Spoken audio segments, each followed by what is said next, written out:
साधन करी हेचे धोना साधन करी हेचे धोना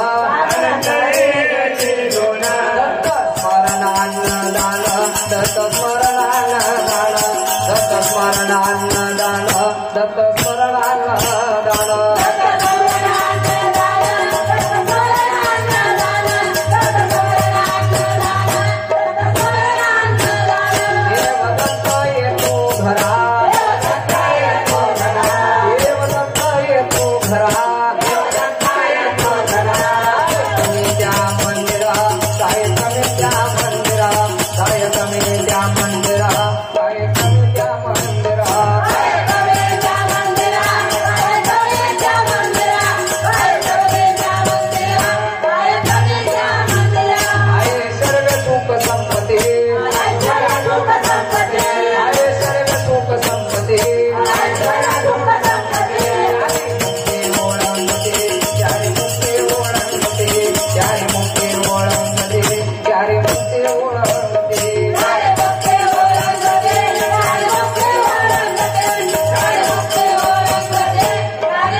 साधन तरी हेची दोडा दत्त स्मरण आणि अन्नदान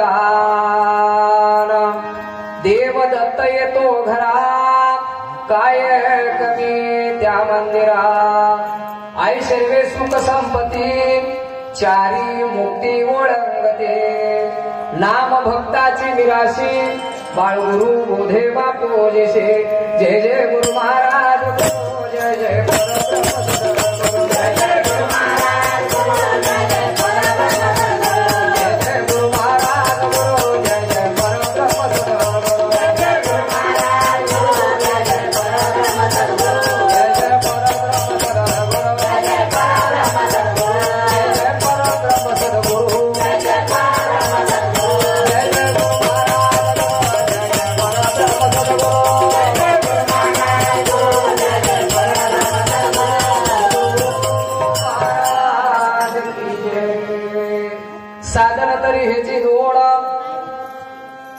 दत्त स्मरण आणि अन्नदान.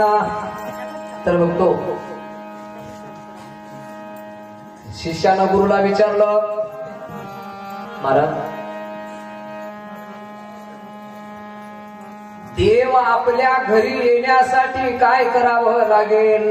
हा प्रश्न शिष्यानं विचारला गुरुला. महाराज अनेक लोक त्रस्तात परमेश्वर प्राप्तीसाठी. परमेश्वर आपल्याला कसा भेटल?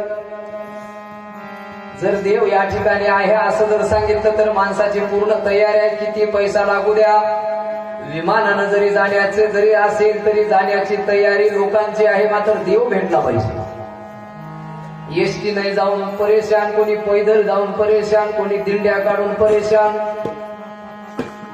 कोणी ऑटोनं चालले, कोणी जीपनं चालले, कोणी टू व्हीलर, कोणी फोर व्हीलर, कोणी विमान.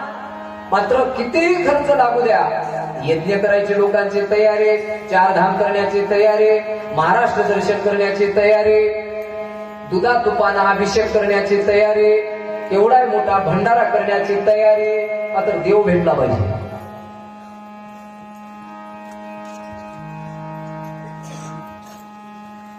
फक्त एकच इच्छा आहे, परमेश्वराची भेट आपल्याला कशी होईल आणि परमेश्वर आपल्या घरी येण्यासाठी आपल्याला काय करावं लागेल? परमेश्वर आपल्यापर्यंत आला पाहिजे घरी. आमची परेशानी नको. कारण एवढ्या संसारामध्ये सगळे जीव त्रस्तात. प्रपंचिकात तुम्ही उद्या प्रगट दिनाच्या निमित्तानं तुम्ही इथं आलात, अतिशय कष्टानं. एक माणूस भेटण्यासाठी 200 रुपये लागले मजुरीनं. मात्र सर्व काही बाजूला करून आपल्या परिवाराचं समाधान झालं पाहिजे, परिवाराला सुख मिळालं पाहिजे. यासाठी तुम्ही तळागाळातले सर्व शेतमजूर वर्ग, कष्ट करणारा वर्ग, नोकरी वर्ग, धंदेवाले, छोटे धंदेवाले, मोठे धंदेवाले सर्वच या ठिकाणी आले. कशासाठी? परमेश्वराच्या भेटीसाठी. एवढ्या व्यापातून सतत 7 दिवसापासून पब्लिक माझ्या जवळ आहे. आजचा हा 5वा दिवस. मग परमेश्वर प्राप्तीसाठी नेमकं काय केल्यानंतर परमेश्वराची भेट होईल? एवढ्या प्रपंचाच्या व्यापातून शिष्या म्हणते, महाराज आम्हाला तुमच्याकडे येणं होईना. तुम्हाला टनटन तोंडावरच बोललेले बरं महाराज. काय म्हणला? नामधारक आमच्यानं येणंच होईना महाराज. कारण एवढे काम आता प्रपंचाचे, साखरपुडा आहे, लग्न आहे, नवते हात, तेरवे हात, अनेक गावाचे कार्यक्रमात, सार्वजनिक कार्यक्रमात, गल्लीतले कार्यक्रमात, भावकीचे कार्यक्रमात, बऱ्याच जणांच्या आता सोयरिक्यात. काय येणं होते एवढ्या व्यापातून? एवढा मोठा व्याप आपल्या पाठीमागे लागलाय. जाणंच होईना महाराज, देवाकडे जाणंच होईना. देवच आमच्या घरी येण्यासाठी काय करावं लागेल? हा प्रश्न नामधारकांना विचारला आपल्या गुरुला. काय प्रश्न आहे हो शिष्याचा? बरं आहे, तुमच्या कामी येते आता. आणि एवढा प्रांजळ मनाचा प्रश्न आणि अंतःकरण फार मोठं आणि शिरोमणी शिष्य असल्यामुळं आपल्या गुरुला विचारला, महाराज देवच घरी आले पाहिजे, याच्यासाठी उपाय सांगा. त्यावेळेस महाराज म्हणतात, साधन तरी ह्याची जोड, दत्त स्मरण आणि अन्नदान. साधन दोनच हात म्हणजे देव आपल्या घरी येण्यासाठी. अन्नदान आणि अन्नदानाला जोड नामस्मरणाचे. दोनच साधन हात म्हणजे परमेश्वर आपल्या घरी येतात. महाराज अनेक लोक जे बेजाऱ्या कराले आणि अनेकांच्या ज्या काय बेजाऱ्या व्हालेत, परिश्रम व्हालेत, कष्ट व्हालेत परमेश्वर प्राप्तीसाठी, ते काय होईल? खरं होईल की खोटं होईल? असं नामधारकांना दत्तात्रय प्रभूला विचारलं. महाराज म्हणजे काय काय हात भानगडी? मला जगातलं काही माहित नाही, म्हणजे काय चालू आहे म्हणजे जगामध्ये परमेश्वर प्राप्तीसाठी जनता काय करायला? पण जनतेचा प्रश्न माझ्यापर्यंत येऊ दे म्हणजे बोलू म्हणले याच्यावर. महाराज या जगामध्ये अनेक प्रकारचे पंथ आहेत. अनेक पंथाचे अनेक शास्त्र आहेत, अनेक शास्त्राचे अनेक मत आहेत आणि प्रत्येक माणसं त्या मतानं चाललाय. अनेक पंथ या कलियुगामध्ये निर्माण झाले. हा शेवटचा कलियुग आहे आणि या कलियुगामध्ये अनेक प्रकारचे पंथ निर्माण झाले, अनेक पंथाचे अनेक शास्त्र निर्माण झाले. कोणता नवीन पंथ निघेल काही सांगता येत नाही बघतो.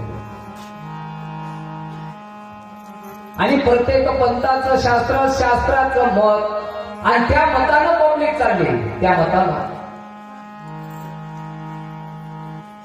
मग काय सांगले? बहुत पंथाचे बहुत ग्रंथ पाळे वाचो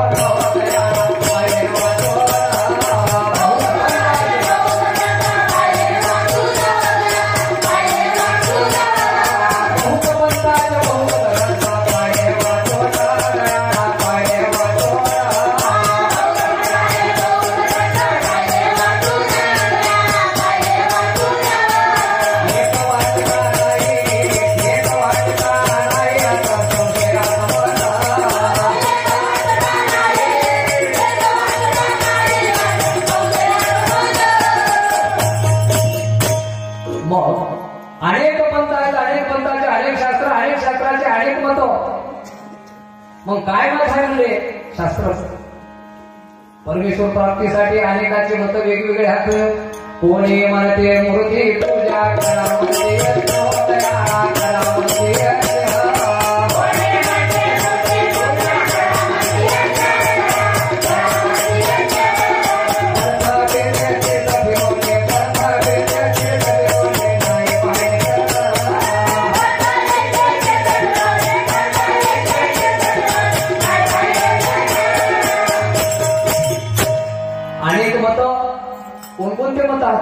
काही शास्त्र म्हणाले मूर्ती पूजा करा. मूर्ती काही एक मत नाही. कोणी म्हणाले गणपतीची बसवा, कोणी म्हणाले हनुमानाची बसवा, कोणी म्हणाले महादेवाची बसवा, कोणी म्हणाले विठ्ठल रुक्माची बसवा. मूर्तीमध्ये एक मत नाही. कोणती मूर्ती होय याच्यात एक मत नाही. कोणी म्हणाले त्रिमूर्ती, कोणी म्हणाले एक मूर्ती खरं होय. मग कोणाची मूर्ती बसवा? आणि मूर्ती अनेक आणलं आणि त्या मूर्तीमध्ये मत अनेक आणलं. त्याच्यात पुन्हा कोणी म्हणाले गणपती बसवा, कोणी भारीतली जाऊ द्या, नाही गेले तर गेले पैसे. लगेच दुसरं म्हणाले गेले तर जाऊ द्या, आपलं गाव बरं आहे, म्हणजे पाणी आहे, बरं आहे, सुधराम सुटला. थोडी चांदीची मूर्ती घेऊन त्याच्या पुढचं एक मोठं गाव आहे, ते म्हणाले देवानं काय कमी केलंय, शेती नंबर आहे काय, घरचं एक पूर्ण ड्युटीला आहे. आता एकदाच वाले म्हणजे बार काय होत नाही, म्हणजे सोन्याचीच घेऊन टाकू 40,000 रुपये तोळा होते. एकदा होऊन तर का बार कोण पडते. मग आता कोणी म्हणाले गरिबी हटाव देश बचाव. उगा अन्न दगडाचं मस्त बसून टाकलं, उगा दररोज पाया पडत बसलं नको म्हणजे खटाटून नको, काही नको. मूर्तीमध्ये एक मत नाही. लगेच दुसरं शास्त्र म्हणाले यज्ञ करा. आता यज्ञ म्हणल्यानंतर खर्च येते. यज्ञ म्हणल्यानंतर जोडपे बसवावं लागतात. जोडप्याला पैसे लावणारे हात, पुन्हा त्याला तूप लागते, चंदनाचे लाकड, पुन्हा काशीचा ब्राह्मण, इथला ब्राह्मण जमना, त्याला तूप टाकावं लागते. इस्त्यात खायला द्यायचं नाही. हे अवघड दिसत. मग भेटते. मग भेटल तेव्हा भेटल, मात्र इकडे अंग मोकळं व्हायला पैसा खर्च करून. आता काही कालांतरानं पुन्हा अजून इथं एक यज्ञ होणार आहे, ते पिसं करायला लोक येणार. आता काय करते की काय विचार काय करेल काही सांगता येणार. अनेकाचे अनेक मत राहतात. आता लोक काय काय करतील परमेश्वर प्राप्तीसाठी काही नाही. आणि लोक हे येणं झाले रोग्याची माहिती भीती. ज्याला बिमारी झाली त्याचे पिस राहते. कोणी सांगू द्या त्याच्या पाठीमागे, कोणी सांगू द्या असं असं पोट दुखायला पुरतच कमी होणार, अमुक अमुक औषध पी तुझं नंबर 1 कमी. बस झालं का? त्या औषधाला मग याचं पोट खराब हो की पोट फाटून जाऊ समज नाही, मात्र औषध घेणार म्हणजे घेणार. असं परमेश्वर प्राप्तीसाठी सुद्धा असंच काम चालू आहे. लगेच दुसरं शास्त्र काय म्हणालंय, पूर्ण पृथ्वीला प्रदक्षिणा घाला. आता पूर्ण पृथ्वीला प्रदक्षिणा कधी घाला? शेताकडे एकच प्रदक्षिणा व्हायला तयार नाही. एवढ्या मोठ्या पृथ्वीला कधी प्रदक्षिणा, आणि प्रदक्षिणा घालता घालता या 56 कोटी पृथ्वीला एकदा आयुष्य संपत तर मग काही वेळ लागणार नाही. लगेच दुसरं शास्त्र म्हणाले पूर्ण पृथ्वीला प्रदक्षिणा घालण्याची गरज नाही, थोडा अलीकडे या 4 धाम करा, त्याला खर्च झाला.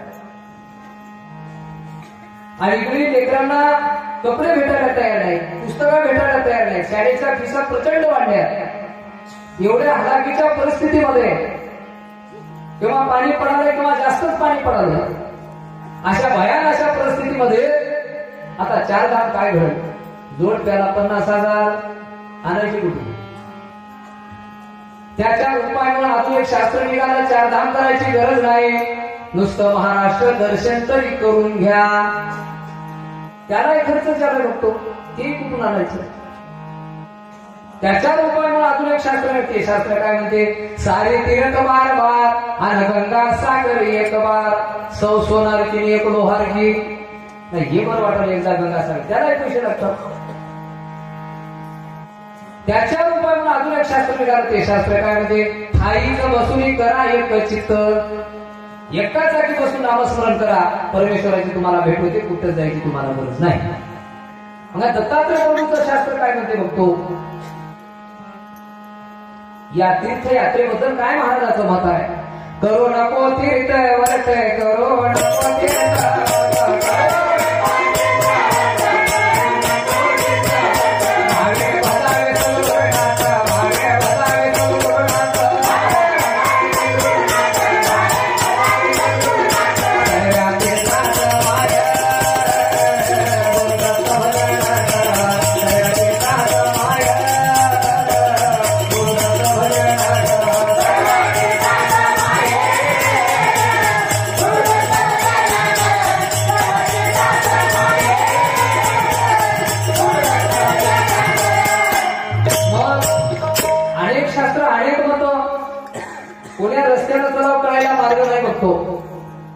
अजून एक शास्त्र आहे. ते शास्त्र काय म्हणते?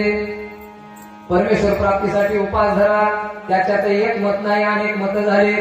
कोणी म्हणते शिवरात्रीचा उपास मोठा, कोणी म्हणाले पौर्णिमेचा उद्याचा उपास मोठा होय, कोणी म्हणाले चतुर्थीचा उपास मोठा, कोणी म्हणाले एकादशीचा उपास मोठा. सर्वजण आपापले मोठेपणा करायला हांबळे.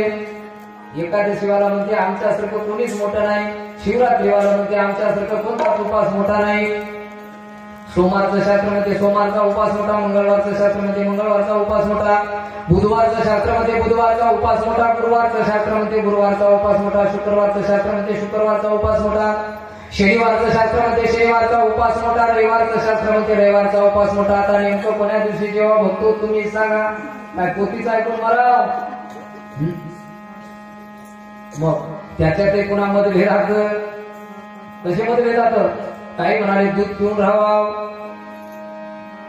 आखड दुधावर झालं,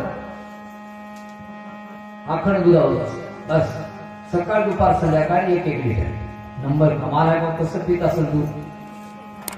मग अजून एक पोती काय, ते पोती काय म्हणते? गाय दूध द्यावी वासरासाठी, म्हैस द्यावी वगारासाठी, याचा काय अधिकार आहे दुधावर? त्याने गुंडाळून टाकला बाबा, दूध पिणं बंदच. अवघडच झालं. आणि दुसरे एक पुन्हा शास्त्र निघालं, ते उपास धराले, ते काही फळच खाऊन राहिले. शेप काय, चिकू काय, अंगूर काय, टरबूज काय, खरबूज काय, नंबर 1 सारखे गार होऊन गेले. कमाला बाबा फळ खाऊन राहायचे, आपल्याला तर होतच नाही, भाकर खाल्ल्याशिवाय होत. अजून एक कोणती निघाले, ते शास्त्र काय म्हणते? फळं आहेत पक्षासाठी, आणि पक्षाचा आहार होय फळं काढणं, तुझा काय अधिकार आहे फळावर? त्याने गुंडाळून टाकला उपास. नको रे हे अवघड दिसत. लगेच तिसरं शास्त्र निघालं, ते शास्त्र काय म्हणते? उपास धरायचा तर निरंकाळ धरा, थुका सुद्धा गिटकू नका. अखंड उपास धरा, म्हणजे काही खायचं नाही, काही नाही. मग याच्यात तरी काय हात बेदात. चौथा प्रकार आहे उपासाचा, ते काय म्हणतात? पोहे जमतात, शाबुदाना जमते, फक्त मीठ बदला आणि 2-3 टाइम रटावून चालू द्या. हे जरा बरं आहे, म्हणजे काय टेन्शन नाही ना, शुगर वाल्याला लोड नाही, बीपी वाल्याला लोड नाही, 2 गोळ्या खाता येतात, मस्त नंबर 1 आमचं. हे बरं आहे, खाऊन पिऊन देऊ. अनेक शास्त्र, अनेक मत हात. दत्तात्रय प्रभूचं काय मत आहे उपासाबद्दल? सार्थकाचे वेळ पुन्हा येणार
दत्त प्रभु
लोकांपर्यंत जायना वाटत नाही बोलणं. मग अनेक मत या कलियुगामध्ये आहेत आणि या मतामुळं सगळे जीव त्रस्त झाले. कोण्या मार्गाने जावं आणि दत्तात्रय प्रभू म्हणतात जेवा आणि भजन करा. म्हणून आम्ही 7 दिवसापासून करेक्ट 10 वाजता काटा इकडे तिकडे हलू देत नाही. करेक्ट जेवायला टाइमला संध्याकाळी 5 वाजले की करेक्ट जेवायला. वसमतच्या आश्रमामध्ये सकाळी 7 वाजता जेवायला. म्हणजे आम्ही फक्त जेवण्यावर आमचा जोर, सगळ्यात मोठा जोर जेवण्यावर. आणि खाल्ल्याशिवाय हे शरीर चालत नाही. हे शरीराचं पेट्रोल आणि डिझेल होईल. आता एवढे मोठं वाहन इथं आले 3-3 तास बसणं, पोती ऐकणं, प्रवचन ऐकणं सकाळपासून ते संध्याकाळपर्यंत. मग डिझेल जर पोटात नसेल तर कसं झालं. म्हणून पंक्ती घेणाऱ्याला सुद्धा आमचा कसं आहे, तुला जमत असेल तर पाय जेवण नंबर 1 द्यावं लागते. तर अशा हिशोबावर पंक्ती आता बघतो. असा कोणी आयरा गैरा येईल तिनं पंगत मागितलं तर मिळणारी नवं. जातीवंत पाहिजे तिथे पाहिजे जातीचे येड्या गबाळ्याचे काम नव्हे, त्याला पंगत नाही. जो समाधानकारक प्रत्येक लोकांना आल्यानंतर तृप्त करू शकतो अशालाच पंगत आहे. आणि पंगत घेतल्यानंतर आणि स्वयंपाक केला काय कमी पडाले म्हणलं की ते पंगतवाला आधीच पळून जाते. कुठं आहे कुठं आहे कुठं आहे कुठं आहे अशाला पंगत नाही. त्याच्या मागे कुठपर्यंत लागल कोण. म्हणून महाराज दत्तात्रय प्रभू म्हणतात जे अन्नदान त्याच्यावर जोर आहे. मग अनेक मत आहेत, अनेक शास्त्राचे अनेक मतात. कोणी म्हणते परमेश्वर प्राप्तीसाठी दाढी जटा वाढवा. लगेच दुसरं शास्त्र म्हणाय दाढी जटा वाढवायची गरज नाही, भंडी करा. काय त्याच्यात अडचणी. लगेच तिसरं शास्त्र ते शास्त्र काय म्हणते वाढवू नका, भंडी करू नका, मध्यम ठेवा. अनेक शास्त्राचे अनेक मत आहेत. अनेक शास्त्राचं मत आहे परमेश्वर प्राप्तीसाठी गंध लावा. कोणी म्हणते गंध 2 भुवयाच्या मध्ये बारीक टिक्का, कोणी म्हणाले हुबा टिक्का, कोणी म्हणाले आडवा टिक्का. एक मत नाही. कोणी म्हणाले अष्टगण, त्याच्यात फरक आहे. कोणी म्हणाले अष्टगण, कोणी म्हणाले कुंकाचं, कोणी म्हणाले चंदनाचं, कोणी म्हणाले रेडीमेड गंध. कोणी म्हणाले आपल्या चुलीतली राख थोडीशी लावा, कोणी म्हणाले 3 पट्टे वडा, कोणी म्हणाले 4 पट्टे वडा. अनेक मत राहतं, अनेक रंग राहतं गंधाचे. मग गंधामध्ये पुन्हा एकमत नाही. काय म्हणाले आता इथं लावलं तरी समाधान नाही बऱ्याच जणांचं. काय म्हणाले कानाला लावा, कानावाल्याची भेट घेतली. हे काय होतं ना, म्हणाला कानानं चांगलं ऐकावं याच्यासाठी कानाला गंध लावा. म्हणजे कानाला गंध लावले ते चांगलं ऐकते आणि लाव नाही गेले की खराब ऐकते. कोणी म्हणा डोळ्याला गंध लावा, कोणी डोळे बंद करायला गंध लावून घ्यावे, त्याला वाळलं डोळे उघडाले. हे काय नाही, डोळ्याला काही वाईट बघू नये याच्यासाठी डोळ्याला गंध लावा. लगेच दुसरं भेटलं कोणी पायाला गंध लावून घ्यावे, प्रत्येकाला आलं की म्हणाले पायाला लावा, प्रत्येकाला म्हणाले पायाला लावा. त्या पायवाल्याची भेटले पायाला का लावून घ्यायचं नाही बाबा, काय भांडण होईल आम्ही त्याला लावून घ्या. पाय रंगून चालले, काय मोठेपणा होय काय होय हे काय कळायला पाहिजे. तर ते काय म्हणते, पायाला कोणी आडमार्गाने जाऊ नये म्हणून पायाला गंध लावून घ्यावं. म्हणजे पायाला गंध लावून ते पाय नीट चालतात रस्त्याने. कोणी गंध इथंच लावून घ्यावे, हे काय होय, हे इमानदारी होय. इथं लावला की इमानदारी, बाकी सब बेईमान. तुकाराम महाराज काय म्हणतात, दुका लावू नये भाळा, गळा घालू नये माळा. दत्तात्रय प्रभूचं काय मत आहे, कोणी लावती दैवताची भूती, कोणी गंध समर्पिती, कोणी भंडारा बटवांगारा या रीती आणि ठेविती करून आपुलासा. एवढे ब्रह्मांड साचे लागून द्यावे कण तयाचे, आणि कारण सांगतो आतोगतीचे म्हणून सावध असावे. महाराज म्हणतात बाबा या कपाळ ब्रह्मांड होय, याला कुठल्याही प्रकारचा कोणाचाही कण लागू देऊ नको. मग असे अनेक मत राहतं, अनेक शास्त्राचे अनेक मत राहतं. मग कोण्या मतानं चलाव, याच्यासाठी दत्तात्रय प्रभूनं सांगितलं जीवाचं परमेश्वर प्राप्तीसाठी देवच आपल्याला भेटायचा असेल तर 2च साधना हातो. कोण्याही खटाटोपीमध्ये तू जाऊ नको. साधन तरी हेचे धोडा,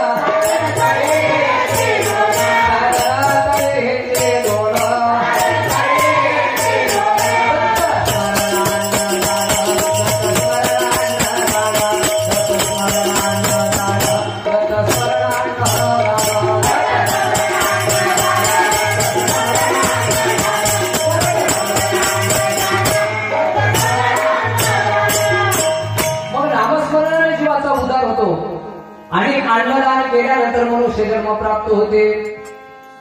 दोन्हीचे फायदे अलग आहेत. जे कोणी अन्नदान करणारा अन्नदाता असेल त्याला पुढचा जन्म माणसाचा, आणि नामस्मरण जर करत असेल, अन्नदान नाही नुसतं नामस्मरण चालू आहे, नामाने जीवाचा उद्धार होतो.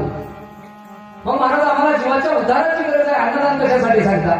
दोन्ही एकाच नाण्याच्या 2 बाजू आहेत. नामस्मरण केल्यानं जीवाचा उद्धार होतो खरं आहे, मात्र नामच आपल्या जवळ येण्यासाठी आपल्याला बरंच वर्ष लागाले. बालपणात तर कळायला मार्ग नाही, तरुणपण तर असंच चाललंय, आणि म्हातारपणामध्ये कंबर दुखाली, पाठ दुखाली, अंग दुखाले, हातपाय वडाले. मग आता तवा म्हणते गुरु कराव. आता महाराजाचा बोध कळणार, महाराजाने नाम सांगितले त्याला ऐकून, नेमकं काय करावं कळायला मार्ग नाही. म्हणून नामानं जीवाचा उद्धार होते खरं आहे, मात्र नाम हे नामस्मरण आपल्याला जितकं पाहिजे तितकं होऊ शकते की नाही काही सांगता येत नाही.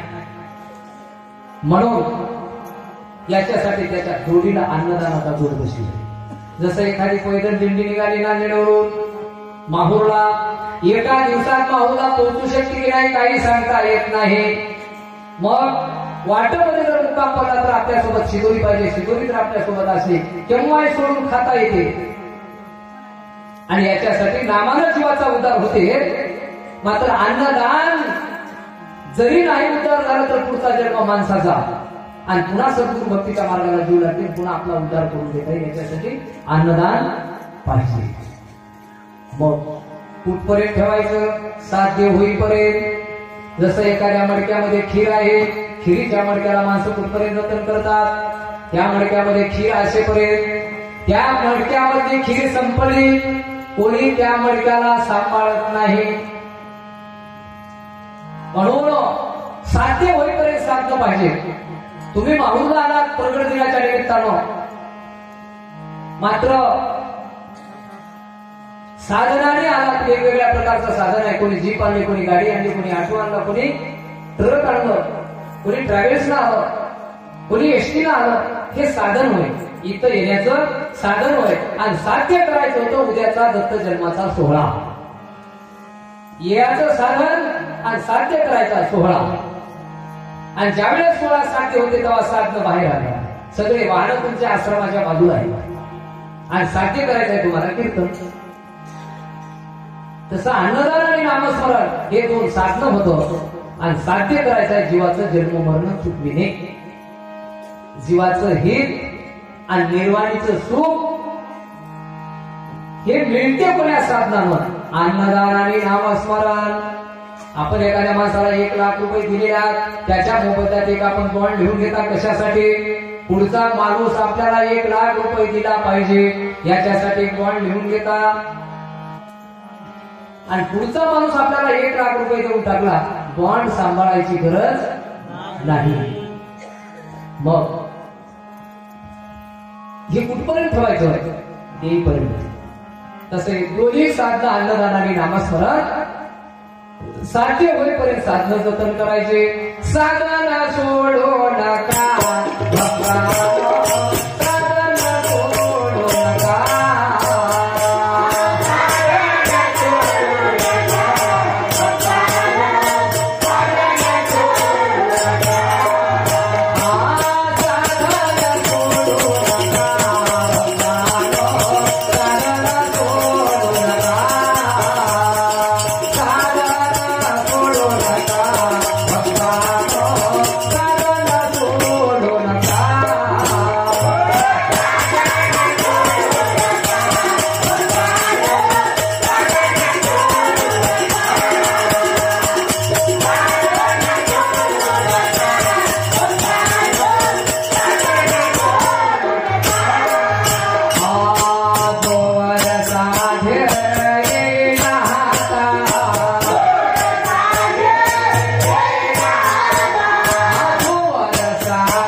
तोपर्यंत साधना आपल्याला सोडता येत नाही. अन्नदान आणि नामस्मरण हे दोन साधना आहेत. मग पहिल्या प्रथम अन्नदानाचं महत्व आहे, नंतर नामस्मरण. अन्नदान केल्यानंतर काय फळ प्राप्त होतात? नामस्मरणे काय होते? अन्न घाला सर्वाभूती, पात्र मिळे दैव गती. अनायसा भाव जयाच्या चित्ती, आणि त्याशी परमसाधू बोलिजे. अन्न घाला सर्वाभूती, सगळ्याच भूतईला अन्न खाऊ घालावं लागेल.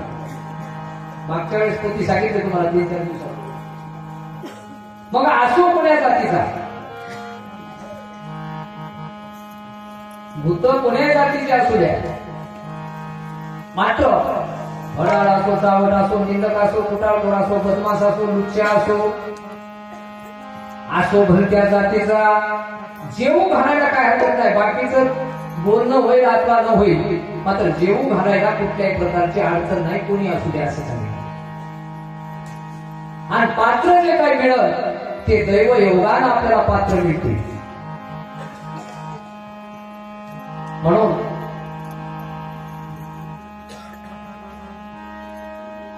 आणि ज्याला जेवू घालण्याची ज्याच्या अंतःकरणामध्ये इच्छा आहे त्याला साधू हे नाव आले. साधू हे साधू इथला नसून तो परसाधू आहे. इथला साधू नाही, तो परावरूनच इथं पाठवलेला परसाधू असल्यामुळे त्याच्या अंतःकरणामध्ये लोक जेवले पाहिजे ही त्याची भावनिकता असते अंतःकरणामध्ये. आणि साधू होऊन जर तो जेव घालत नसेल तर तो साधू होऊ शकत नाही. साधू झाला मात्र जेवण्यासाठी एक तिथं नाही, तो खाऊ घालू शकत नाही, त्याला साधू म्हणता येत नाही. म्हणून अन्नदानाचं महत्व का सांगितलंय? बाकी भरपूर दान आहे. अन्नदान, गोदान, भूदान, तुलादान, शयादान, अश्वदान, गजदान, 80 निरुपे 14 दान, सर्वात श्रेष्ठ अन्नदान. आणि अन्नदाना कारणे मनुष्य जन्म प्राप्त होईल. 14 दानामधून श्रेष्ठ 4 दान आहेत. पहिलं दान अन्नदान, दुसरं शास्त्रदान. शास्त्र म्हणजे आपल्या हाताने पोथी घेणे आणि महाराजाला ते दान करणं. गुरुला आपल्या देऊन टाकायचे, पोथी हाताने घ्यायचे आणि महाराजाला ते शास्त्र देऊन टाकायचे की बापू तुम्हाला हे द्यालेलं धन तुमच्या जवळून अनेक जीवाचा उद्धार होते. आणि आमच्या घरी जर हे पोथी राहिले तर आम्ही काढून बघणार आणि आम्ही कोणालाही वाचून दाखवणार. हे दानच होय शास्त्रदान. अभयदान. जीव संसाराच्या सागरामध्ये पडलेले आहेत. या संसाराच्या सागरामध्ये पडलेल्या जीवाला सगळ्यात मोठी अडचण आहे या संसारामध्ये. आणि एवढ्या मोठ्या संसाराच्या भवसागरात पडलेल्या जीवाला महाराज प्रत्येक वेळेस कोणती अडचण सांगितल्यानंतर त्याच्या डोक्यातली भीती काढून टाकतात, त्याचं भय बाजूला करतात आणि त्याला आधार देऊन म्हणतात मी तुझ्या पाठीशी आहे, जीव नको तू कामाला जा. त्याला अभयदान म्हणतात. हे गुरु देऊ शकतात अभयदान. त्याच्या अंगाची भीती काढून टाकतात, त्याला घाबरू देणार आणि त्याला त्या संसाराच्या सागरातून वर काढतात. हे तिसरं अभयदान. चौथं औषधदान. औषध म्हणणारा जडीबुटी नव्हतं. जीवाला जे काय रोग लागलेला आहे हा रोग नाहीसा करण्यासाठी महाराज जीवाला औषध देतात. कोणतं? जीवाला जो बहुरोग लागला, बहुरोग लागलेल्या जीवाचा रोग नाहीसा करण्यासाठी महाराज त्या जीवाला औषध देतात. कोणतं? गुरुनाम औषध घ्या रे, बहुरोग लागेल रे.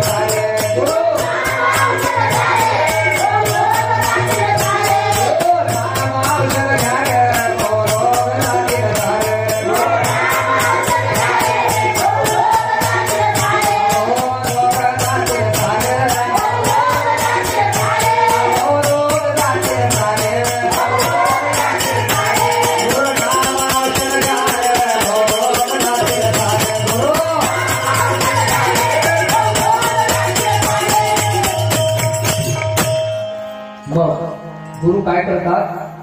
ह्या 4ही दान, 14 दानातून श्रेष्ठ अशा प्रकारचं दान अन्नदान. माणसाचा जन्म मिळतो, मग अन्नदानच का करावं? बाकी दान जमत नाही का महाराज? काय अन्नदानाचं? आचारी गावा लाकडा आणा, जळटणा, गॅसची व्यवस्था झाली तरी जळटण लागलं. भाऊबंडी पुढे मारली कशी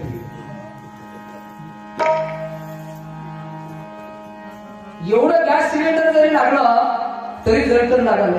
पुन्हा जळटणाला लाकडाला बसा, जाऊ नका. 5 दिवस झाले जुम्मा मारल्या. मग हे ज्या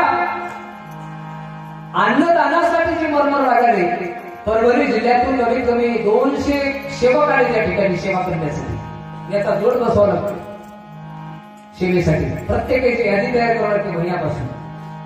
त्याची बैठक घ्यावी लागते. प्रत्येक माणसाला सांगावं लागते 10 वेळा यावं लागते सेवा करायला. पंक्ती लोक द्यायला तयार राहतं. मात्र पात्र वाढणं, जेवू वाढणं आणि ते पात्र काढून प्रत्येकाची सेवा करणं.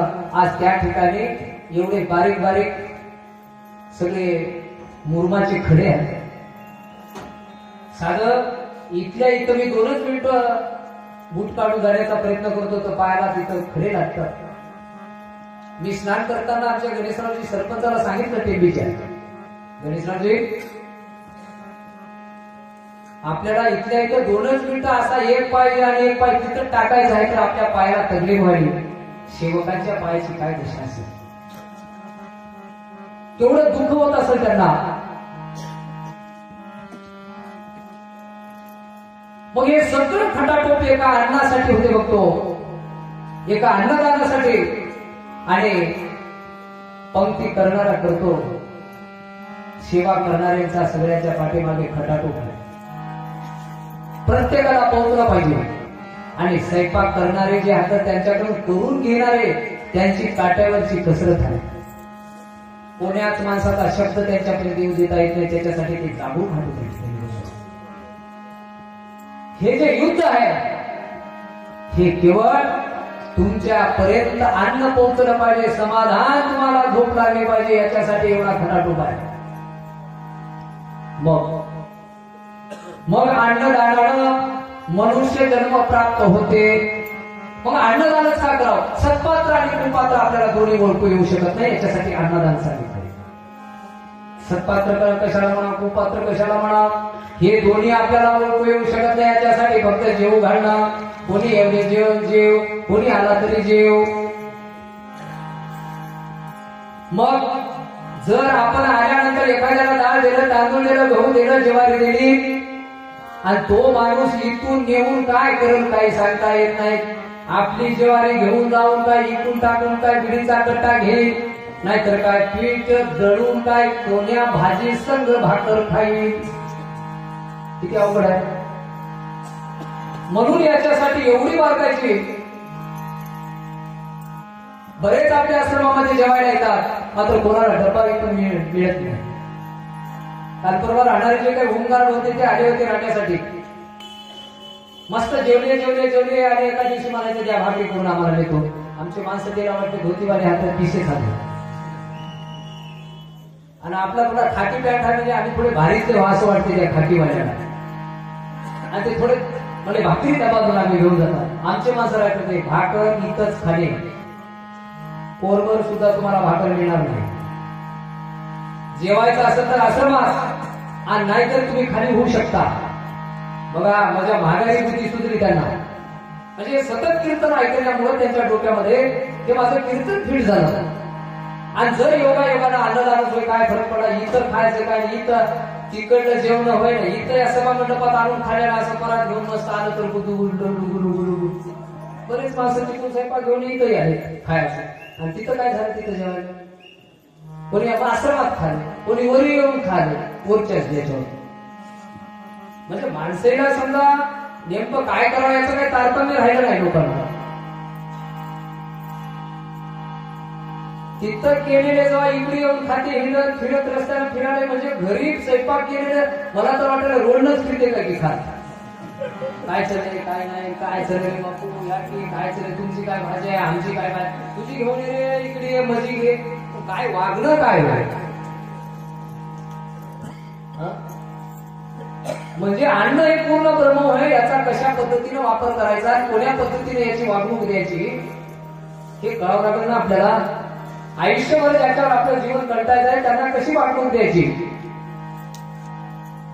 हे कळायला पाहिजे.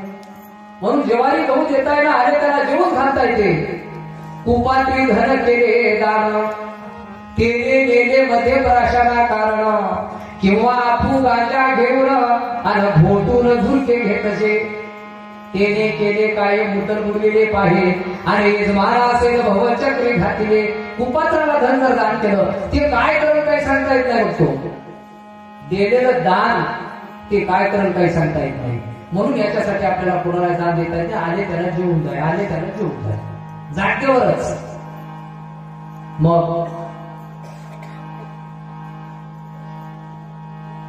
मग एखादा साधू आमच्या सारख्या गावामध्ये आला आणि सांगितलं तुम्हाला, अहो सीताराम पाटील तुमच्या गावामध्ये ज्वारी जमा करा, गहू जमा करा. पाटील लागले कामाला, गुरु आले लागले कामाला. गव्हाचे गव्हाचे पोतं दे, पोतं दे. मस्त गव्हाचे पोते तयार झाले. किती झाले? 3 क्विंटल गहू, 2 क्विंटल तांदूळ, 1 पोतं तुरीची डाळ.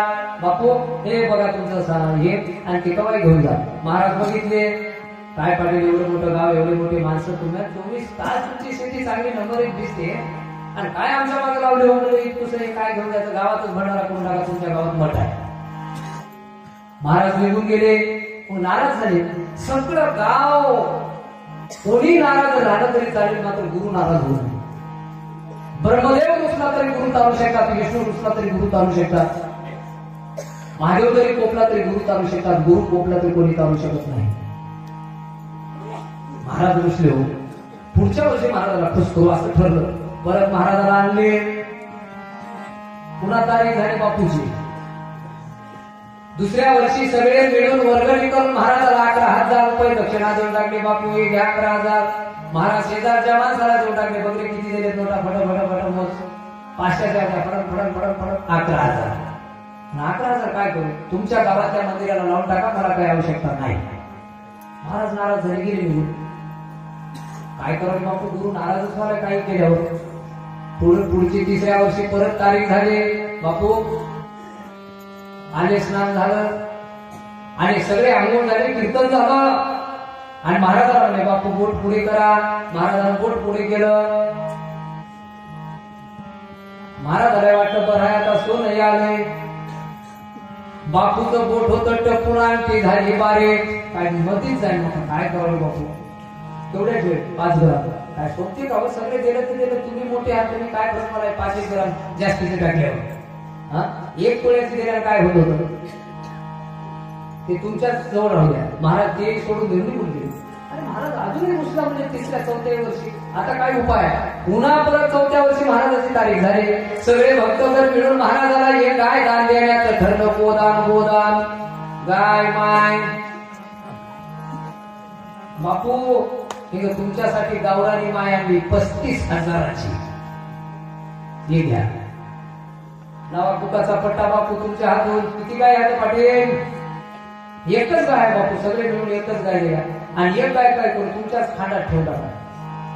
प्रत्येक शिष्यानं जर एक गाय दिलं तर 25 गाय होते. 25 गायचं शेण आणि 25 गायीनं दिलेलं दूध, त्याच्यापासून होणारं तूप, त्याच्यापासून होणारे दही आणि त्याच्यापासून मिळणारं ताक, ही आनंदाची गोष्ट होती. आणि एकच गाय धरून काय करावं, आणि वासरू जर झालं, गोरं झालं तर 2 वर्षात 20,000 रुपयाचं. आणि एक गाय वळायला परवडते काय, माणूसही परवडणार. मला तर असे कार्यक्रम होतो, दिवस रात्र मला काय वेळ नाही. आलं तर केव्हा महिन्याला खाता येते दूध तूप, तुमच्याच खांडात राहून. आणि महाराज नाराज झाला 5व्या वर्षी. काय करतात नाराज झाला. मग 6व्या वर्षी परत तारीख घेतली महाराजाचे. महाराजांनी महाराज यावर्षी काय नाराज होणार का, आता तुमच्या हातून झेंडाच लावायची होईल. भूमिदान. महाराज खुशच झाला भूमिदान म्हणल्यावर. आता जमीन मिळते, आता जमीन मिळते, नंबर 1 काम, नंबर 1 काम, नंबर 1 काम. महाराज खुश झाला.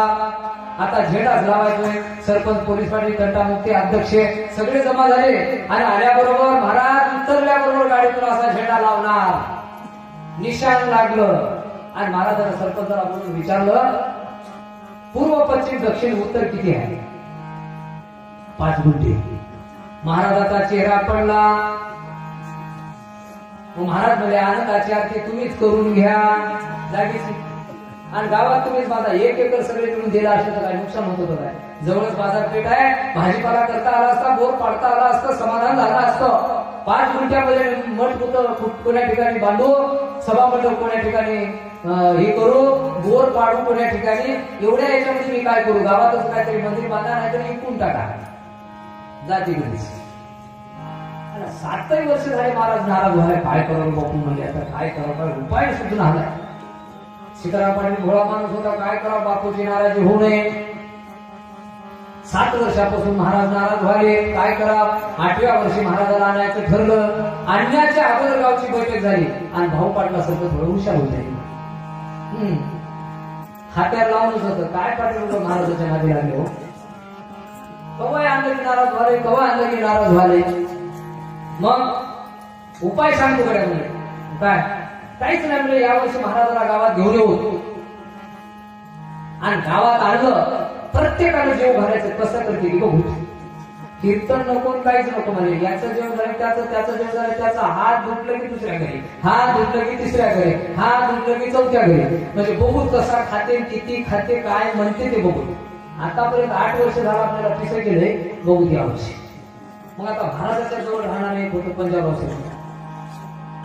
महाराजाला बाजूला जाऊन फोन लावायचा ना, तू मोठा पच करतोस महाराज असेल. बापू म्हणतोस की हा विषय सांगतो, बापू म्हणतो तुला आधी नीट करायला नाही, मी गावासंग राहतो, मी आतापर्यंत कमी जाय झाला असेल काय हरकत नाही, मात्र मी आता मात्र एक शब्द बोलणार, गावासंग राहावं लागते. गाव होय गाव, गाव बोले दल आले म्हणजे आम्ही राजा बोले दल आले. बापू मी काही विरोध करणार, तुमच्या संग राहतो, बापूच्या ठिकाणी बाप. मग आता मध्ये माणसं फोडले घेऊ ना जे विश्वासू होते ते. मग आता ठराव झाला, मग आणायचं महाराजाला, हो बापू यावर्षी काही नाराजी नाही म्हणजे तुमच्या मनासारखं होऊन जाईल. महाराज आले फो गाडी घेऊन, असा फेटा बांधून का असं उतरले. महाराजाला वाटलं आता नंबर 1 कीर्तन करायचं, खुश करायचं. रसाळीचा कार्यक्रम होता, 2 पुरणपोळ्या रस खाऊन टाकली. आता उद्या रस होणार. हो मध्ये पुरणपोळी होती. नंबर 1 जेवण झालं आणि 2 वाट्या खुर्चू महाराजांना पिलं.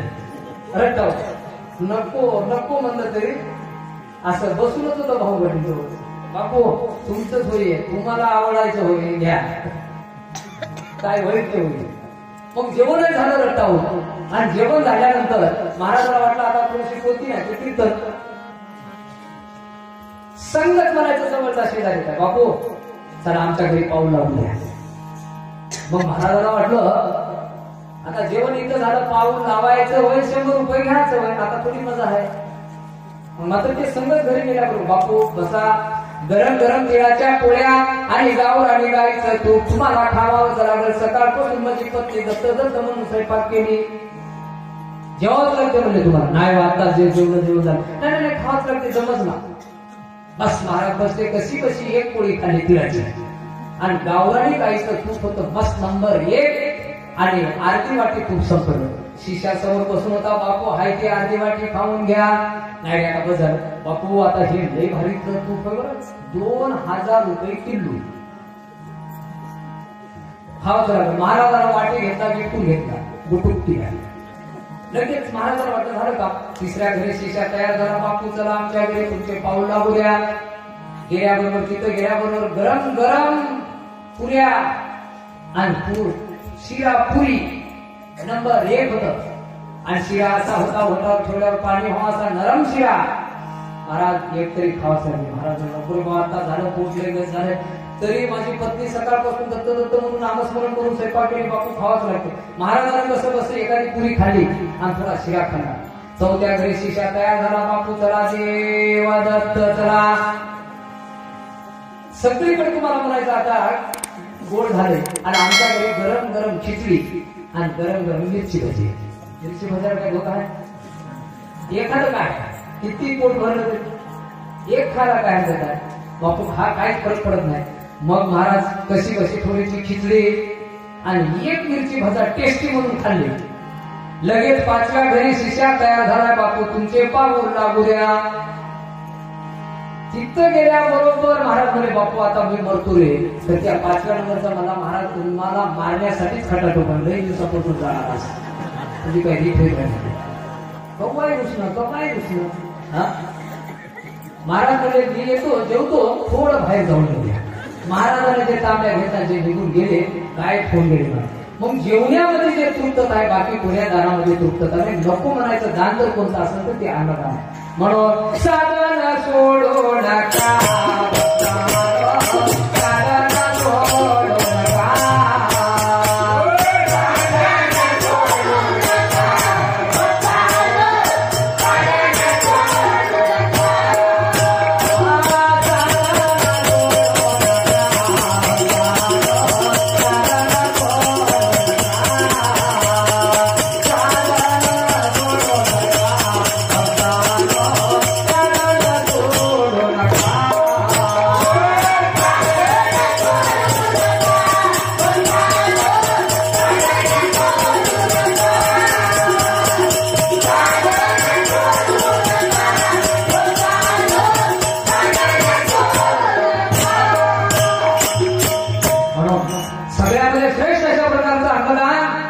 महाराजांना या अन्नदानाचं महत्व वर्णन केलं होतं. मग सत्पात्र कोणाला म्हणा? सत्पात्राचे मुख्य लक्षण आणि त्याशी कोणतेच नसते व्यसन.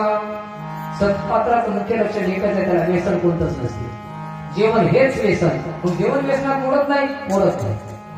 आज पुरणपोळी खाणं, उद्या तिळाची पोळी जमते, साधी पोळी जमते, भाकरही जमते, ज्वारीची भाकरही जमते, बाजरीची जमते, पोह्यावरती दिवस काढू शकते, उपच्यावरती दिवस काढू शकते, काही लोड नाही. मात्र ज्याच्या शिवाय जमत नाही त्याचं नाव व्यसन. मग सत्पात्र प्रभू म्हणे भक्ताशी सत्पात्र म्हणजे पुण्य हे राशे आणि सुखाचा सदा संतोषी आणि आशा पाशा रहित जो. सत्पात्र म्हणजे पुण्याची रास होय. जिथं पाऊल ठेवल तिथं पुण्यच करते. पुण्याच्या राशीच कुठे जाऊ द्या, पाऊल असा टाकलं सुरू चाललं झालं. फक्त वाटच आहे त्यांच्या पाऊलाची. पाऊल येणं म्हणजे अन्नदान जाणं. आणि तो अशा पाशाच्या गिरीत राहतो म्हणूनच अन्नदान होते. निष्काम पद्धतीने तो भक्ती करतो म्हणून त्याच्या पावलामध्ये नुसता पाऊल पडल्याबरोबर अन्नदान होते. आणि आशा कोणती आहे? हेतू कोणता आहे? नामच घेते, नामच घेते, आशा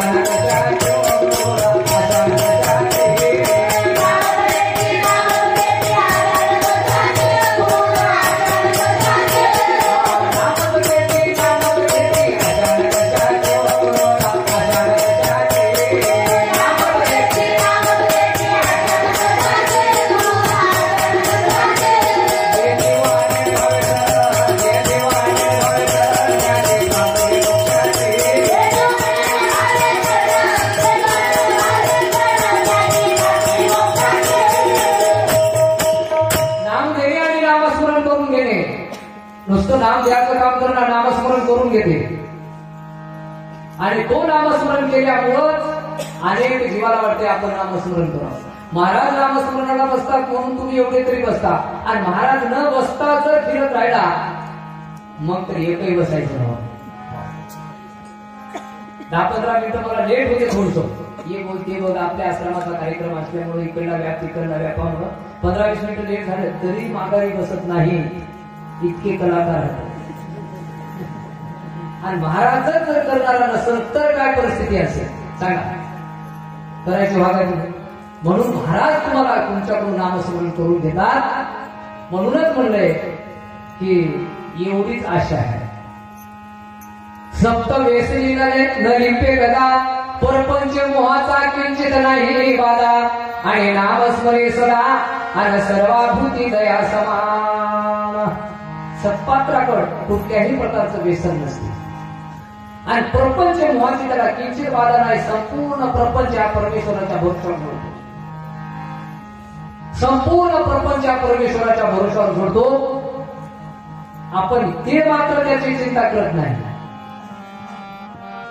येवले किंचित बाधा नाही. तुमच्यामध्ये गुरुमध्ये एवढा फरक आहे. गुरुलाही संसार आहे, तुम्हालाही संसार आहे. मात्र तुम्ही गाडा वळता स्वतः आणि महाराज संसाराचा गाडा वळत नाही, भरोशावर टाकतात. फरक इतका आहे. मग तुम्हाला वाटाले जसं एखादा शेतकरी बैलगाडी घेऊन शेताला जाते. संतोष पाटील बैलगाडी घेऊन शेतकरी शेतामध्ये जाते आणि त्यांच्या घरी एक पुत्र पोचलेले राहते. आणि ते पुत्र काय करते? गाडीच्या खाली, गाडी जशी चालली ते गाडीच्या खाली आपलं पळत राहिले. आणि त्या पुत्राला असा भास होते की संपूर्ण गाडी माझ्या भरोशावर शेतापर्यंत आली. आता खरं नाही असं तर सांगा, मग पुत्र एवढं जर आणत असेल मजत काय हरकत नाही. जसा त्या पुत्राला भास व्हायलाय तसा तुम्हाला सुद्धा माझ्या समोर एवढी बसलेली जनता आणि माझ्या बाहेर बसलेली संपूर्ण जनता त्यांना असाच भास व्हायलाय. मी हा म्हणूनच संसाराचा गाडा मी वळालो. मात्र तू बैलाच्या मानवर जो आहे कुत्र्याच्या काहीच नाही हे लक्षात ठेवा. मात्र तुम्हाला जे चिंता लागली हे तुमची फुकटची चिंता बाजूला करा आणि संपूर्ण भरोसा परमेश्वराच्या भरोशावर हा संसार सोडून टाका. कसा होईना ते बघू. समजलं दृष्टांत? सोपाच आहे तुमच्या दररोजच्याच ऐकण्यातला आहे, मात्र थोडा भेद करून सांगितल्यामुळं फिट डोक्यात बसला पाहिजे. म्हणजे गोळी लागाव मात्र पायावर हाताला लागले की पुन्हा जिता राहते आणि हृदयात लागल्यावर खलास. म्हणून असा फरक आहे एवढा आणि त्याच हिशोबानं तो गुरु चालतो. षड विकार जिंकुण दस इंद्रिय केले दमन सप्त व्यसनाची त्यागुण आणि धन्य सत्पात्र तो जगी धन कामिनी सदा उदास बोध करी जड जीवास सदा बद मानस त्याशी सत्पात्र बोलिजे. पैसा तर तो कधी जात नाही, पैसा त्याच्या मागे येते. ही किमया त्याची सत्पात्राची, ती मागच लागणार पैशाची. पैशालाच येत आहे माग, तो आजगर असं करतो फक्त बस बसून. ते समोरच येते तेच पैसे देते, समोरच जीव घालते, त्याला कुठल्याही प्रकारची गरज पडत नाही. फक्त रस्त्यानं चालताना तो समाधान करतो, फक्त रस्ता सोडत नाही. ते धनामध्ये आणि इस्त्रीमध्ये तो उदास असतो आणि जड जीवाला बोध करतो. आशुनिया जनी वेगळेपणे अभेद स्थिती महिमा नकडे हे जगाशी. जगामध्ये राहतो मात्र जगाला त्याचा महिमा ओळखू येणार.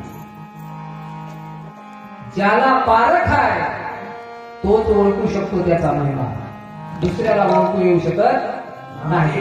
देहात असून देहाची अंतरती नाही, घरात असून घराचा लोभ नाही. लोकरीतीप्रमाणे लोकांमध्ये लोकांसारखाच वागतो. पत्नी म्हणते माझा नवरा, पुत्र म्हणते माझा बाप, शिष्य म्हणतात माझा गुरु, परंतु कोणाचाच नाही. बघा असा वागते.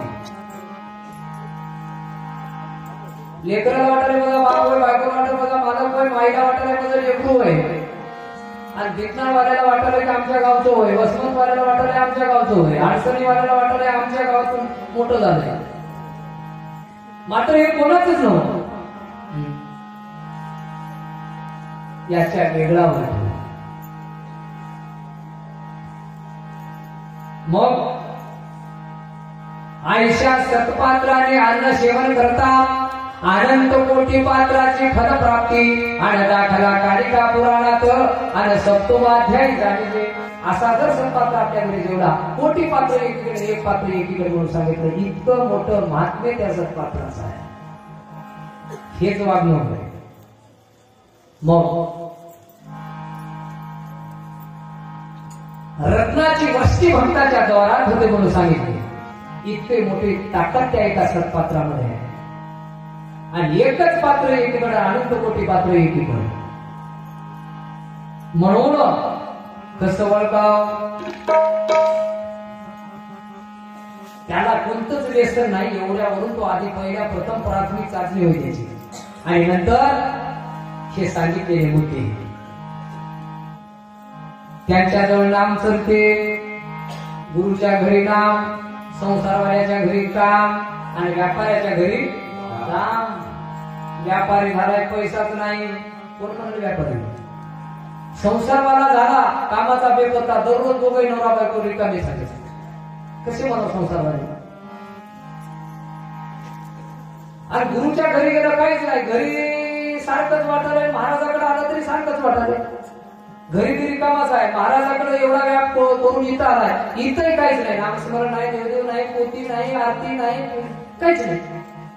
सारखं घरी मग राहिलेले सारखं, इथं राहिलेले सारखं. इथं काय आणि तिथं काय फरक आहे? ज्यावेळेस तुम्हाला दोन्ही मधला फरक कळल आणि त्यावेळेस तुम्हाला सत्पात्र आणि कुपात्र ओळखू एक. नामाचा बाजार गुरु हरे, नामाचा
सत्पात्र आणि कुपात्र दोन्हीचे भेद सांगितले. मग हे दोन्ही आपल्याला ओळखू येऊ शकत नाही. याच्यासाठीच अन्नदान. अन्नदानाचं महत्व काय सांगितले ना महाराजाच्या गाथेमधला 1243 अभंग आहे. गावटे सहस्र ब्राह्मण तृप्त केली या भोजन पुण्यक्षेत्रीचा एक दान सुकृत तितकेच जोडे.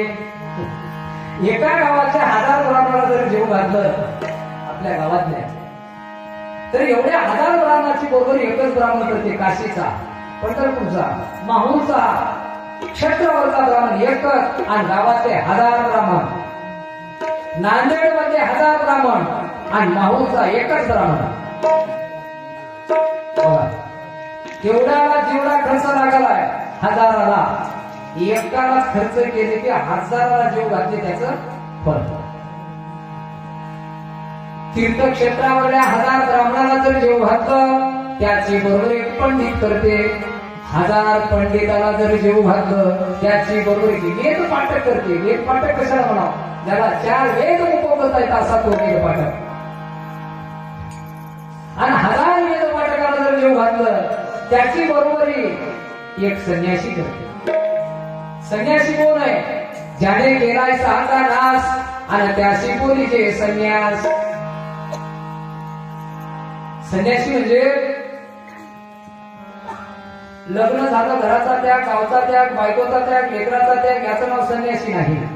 संन्यासी म्हणजे जो षडविकाराच्या विरहित झाला तो संन्यासी. आणि त्याचं साधू कोणाला म्हणावं? ज्यानं षडविकाराला धुतला तो साधू. धू काय म्हणाले? धू. साधू. किती धू? 6 जणांना धुई. कपडे ते तर धुनच आहे, मात्र 6ला धुवून टाक तवा साधू. म्हणून हे होय म्हणले संन्यासी. आता 1000 संन्यासाला जर जेव घातलं त्याची बरोबर एक परमहंस करते. परमहंस कशाला म्हणा? मिळे तरी तो खाये, न मिळे तरी तो तैसाची आहे, न म्हणे शिळे आणि उष्ण. परमहंस दीक्षा म्हणजे काय? मिळालं तर खातो, नाही मिळालं तर काही मागणी करणार.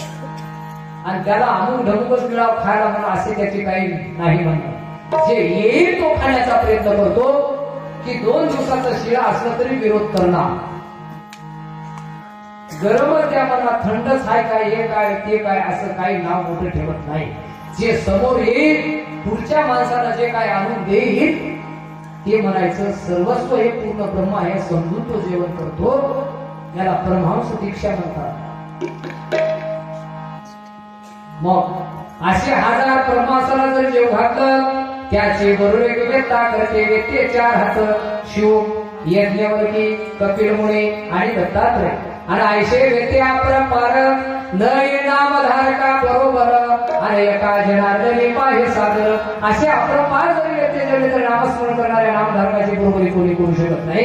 एवढं मोठं महात्म्य तुमचं आहे म्हणून तुम्हाला कुठेही जेवता येत नाही. बघतो नामधारकाला सावध राहावं लागते. नामधारक म्हणजे सगळ्यात मोठा, याची बरोबरी कोणी करू शकत नाही म्हणजे. म्हणून नामधारकाला जेवताना त्याला बुद्धिमत्तेनं त्याला जेवावं लागते. कोण्या ठिकाणी जेवता येणार त्याने कैसे कमाविले अन्न ते ठाऊक नाही तुम्हा जाण. आणि म्हणून वर जावे प्राण आपल्या हिता असतो. कोण्या पद्धतीने तो अन्न कमला याची माहिती नसल्यामुळे आपल्याला प्राणावर जावं लागते. परान्न खाऊन वाचा दग्ध होते. म्हणून याच्यासाठी अन्नाचं महत्व जे तुम्हाला सांगितलंय तुम्हाला कुठेही खाता येत नाही. आणि तैसे खाये अन्न आणि तैसे होय मन. जसं अन्न खाचाल तसं मन बनते. म्हणून तुम्हाला कुठेही खाता येत नाही.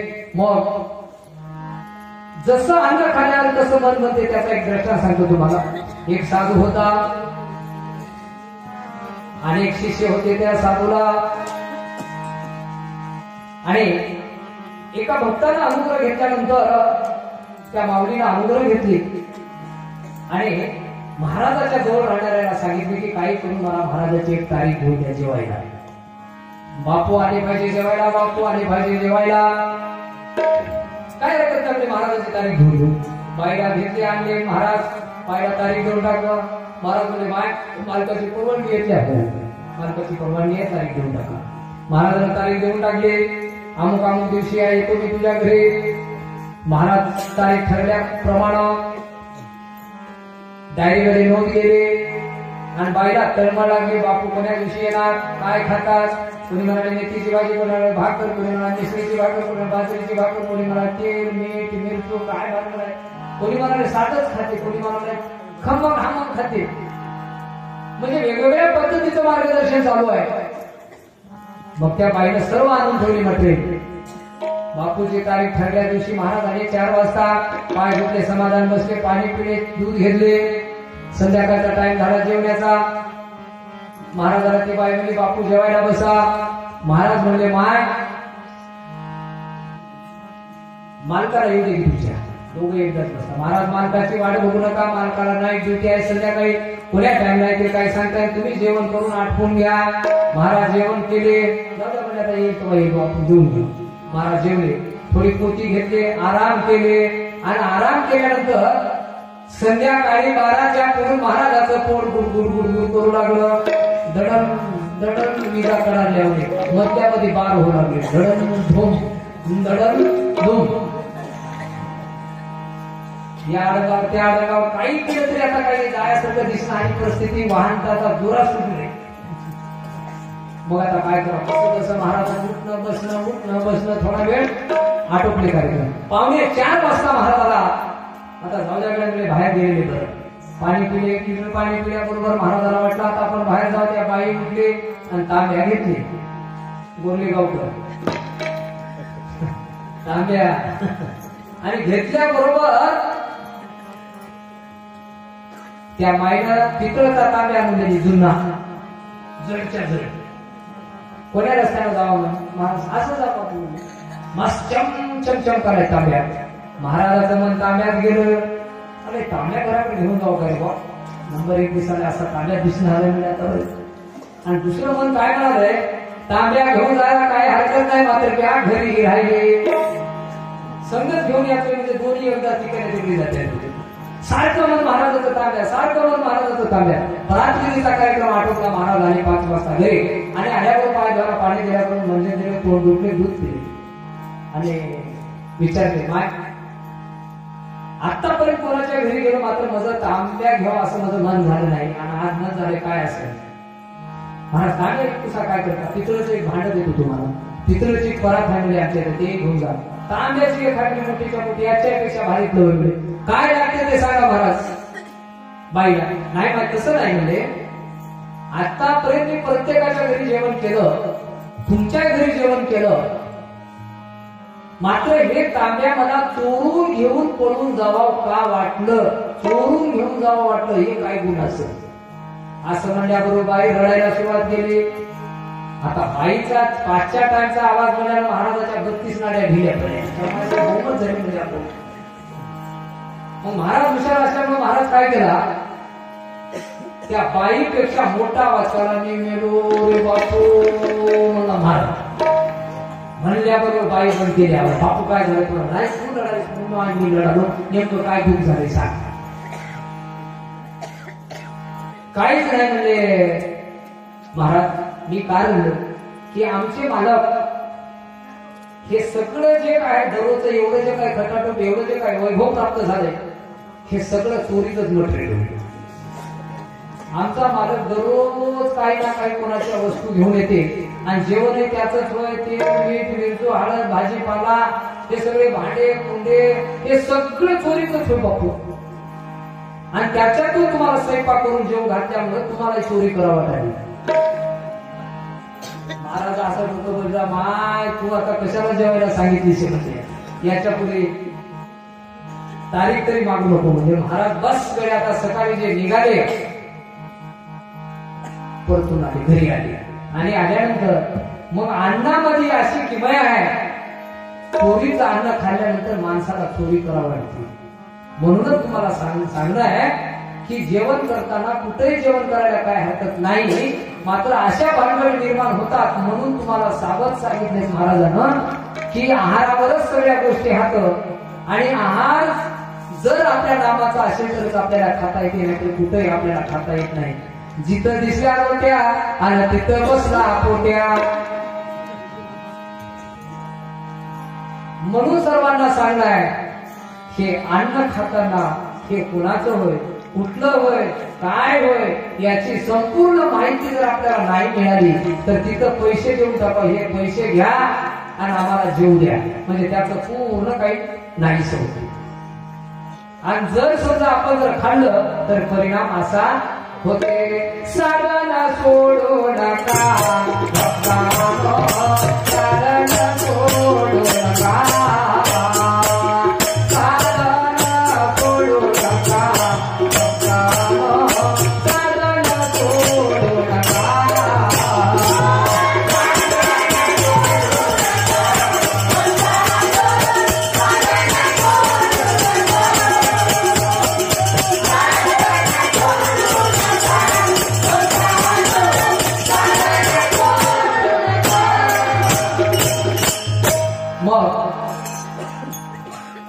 अन्नदानाला नशिबात नसलेल्या गोष्टी मिळतात तेवढी ताकद एका अन्नदानामध्ये बघतो.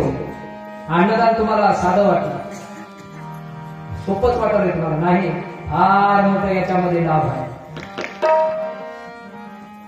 खाने में मजा नहीं है, खिलाने में मजा है.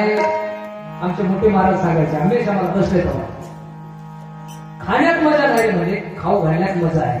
जे खाऊ घालण्यात मजा आहे ते खाण्यामध्ये नाही.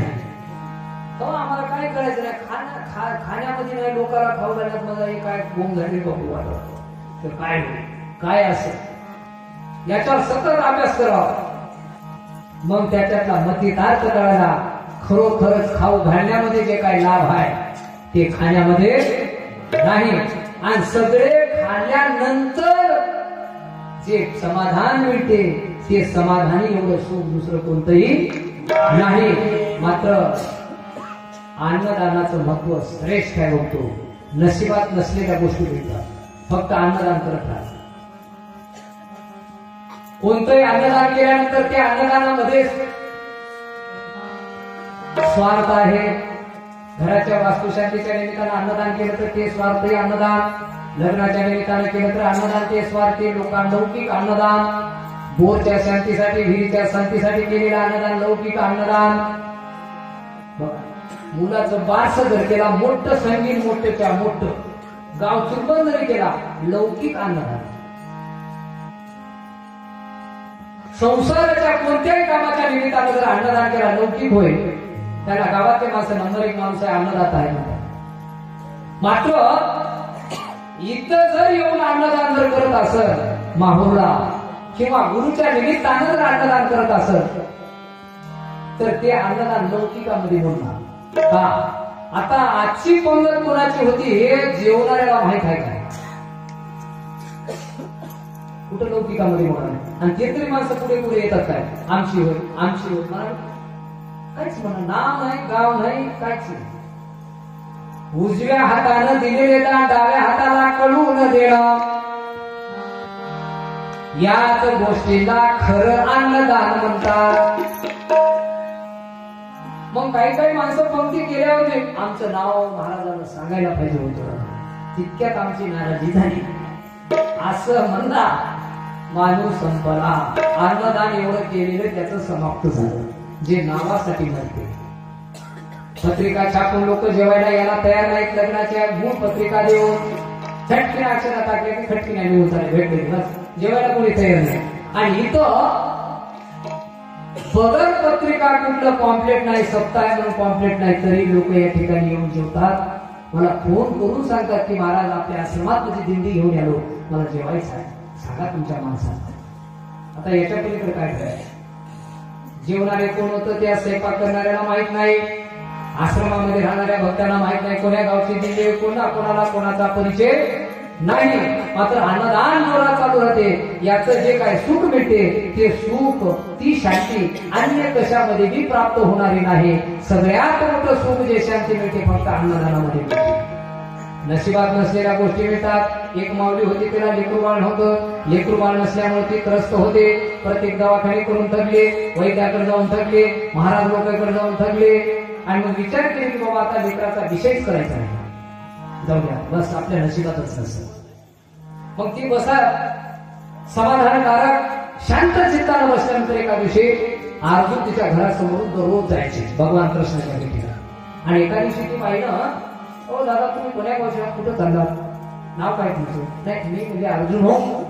आणि कुठं जातात दररोज, इकडे कोणती ड्युटी आहे तुम्हाला? ड्युटी वगैरे काहीच नाही, आमचे महाराज राहतात, गुरु राहतात आणि त्यांच्या सेवेसाठी मी जातो. मग नेमके महाराजच काय काय काम आहे, कसं काय महाराज काय नाही, कोण्या हिशोबाचं आहे? काहीच नाही, म्हणजे आमचा महाराज जे बोलते ते खरं होते असा आमचा महाराज आहे. अरे म्हणजे बाबा माझ्या नशिबात लेकरू आहे की नाही एवढंच विचारून या महाराजाला. आता येताना सांगतो म्हणजे काय काळजी करू नका. गेल्या बरोबर भगवान कृष्णापुढे हात जोडून उभा टाकले अर्जुन. तेव्हा येताना एक मावळी भेटली, तिला लेकरू बाळ नाही. मग तिच्या नशिबात लेकरू आहे किंवा नाही एवढं विचारून घेऊन सांगा, म्हणजे आहे की नाही नशिबात सांगा. आणि म्हणजे अर्जुनला काय भांडण घेऊन आला असेल, त्या बाईच्या नशिबातच लेकरू नाही म्हणजे तू कशाला अंदाज ती भांडण. मग नाही जेव्हा भोळी बाई आहे तिला झालं पाहिजे लेकरू, अरे म्हणजे होतच नाही. मग हादरला अर्जुन. आता रस्त्यानं जावं नाही म्हणा त्या बाईला, बाई धसकी खाती.